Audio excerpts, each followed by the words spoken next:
السلام علیکم ورحمۃ اللہ وبرکاتہ. د ارتفیشل انټيليجنس دور واقع ده چې داسې زمانہ چې هغه یو انقلابي زمانہ ده. بالکل لکه مونږ د سویل شو چې دا خبرې به مونږ په خوانه باندې کولې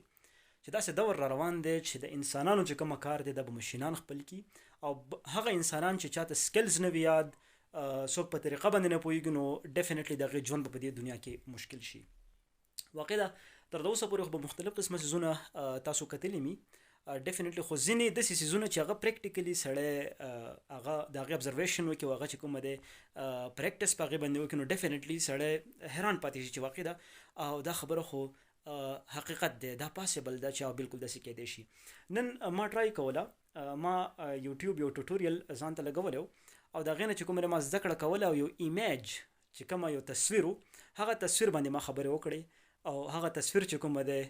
کومه سیزونه چې ته کاپي کې په ډي آی ډي چې کومه د ارتفیشل انټيليجنس کومه ویب سایټ دی هغې په مدد سره نو چې کوم هغې ته څنګه ټرانسکرپټ ورکې هم هغه ټرانسکرپټ چې کومه ده به تا ته په خپل وایس کې بلکې وایس هغه هم ستا چایس دی چې آیا ته میل پرېږدي که فیمیل پرېږدي. د غلطۍ نه ما په خپل پیکچر باندې د فیمیل والا پرېښلی دی، تاسو ګورئ دا څنګه خبره کوي. Imagination is more important than knowledge. For knowledge is limited, whereas imagination embraces the entire world, stimulating progress, giving birth to evolution. چې کوم یو کوټیشن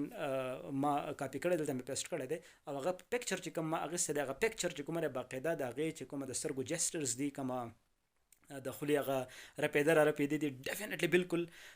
ډېر په ښه انداز باندې چې کومه دی دا ویب سایټ کار کوي او بلکې ما خو داسې هم نن واورېدل چې داسې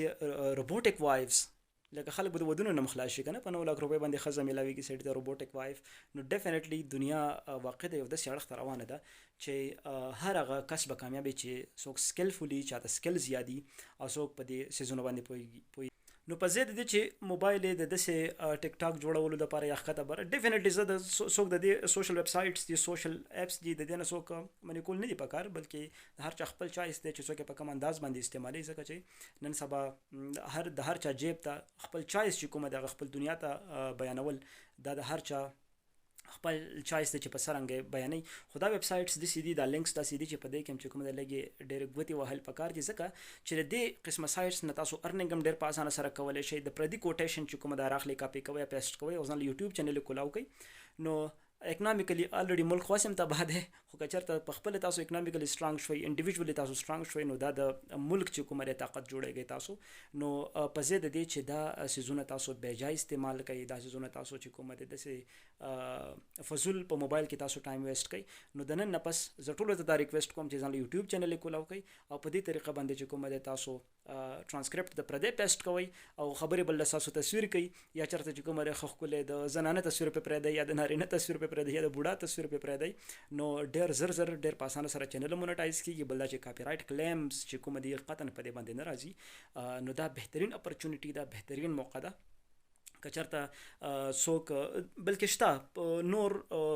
یوټیوب باندې شته دغه شان، خو که څوک دا غواړي چې او د ایمیج د خبرې چې کومه دی دا به مونږ څنګه دا ویډیو به مونږ څنګه جوړو دا به څنګه ډاونلوډ کوو ټرانسکرپټ به مونږ څنګه کاپي کوو نو تاسو د چیټ جی پی ټي نه هیلپ اخیستی شئ او د دې سره سره چې کومه دی که ماته اجازت راکوئ زه به په دې باندې تاسو یو ټوټوریل تیار کړم نو ډیفینیټلی د دې موقع نه فایده واخلئ او دا چینل د هېچا هم څه پته نه لګي. بعضې نم خوشقسمته خلک داسې دي چې په شپه کې دننه د هغې 4000 غنټې واچ ټایم سره سره د هغوی چې کومه دی سبسکرایبرز هم پوره شوي نو چینل یې مونټایزیشن اړخ ته تللی شي نو تاسو د دې موقع نه فایده واخلئ. تھینک یو. په الله مو سپارم د الله په امان.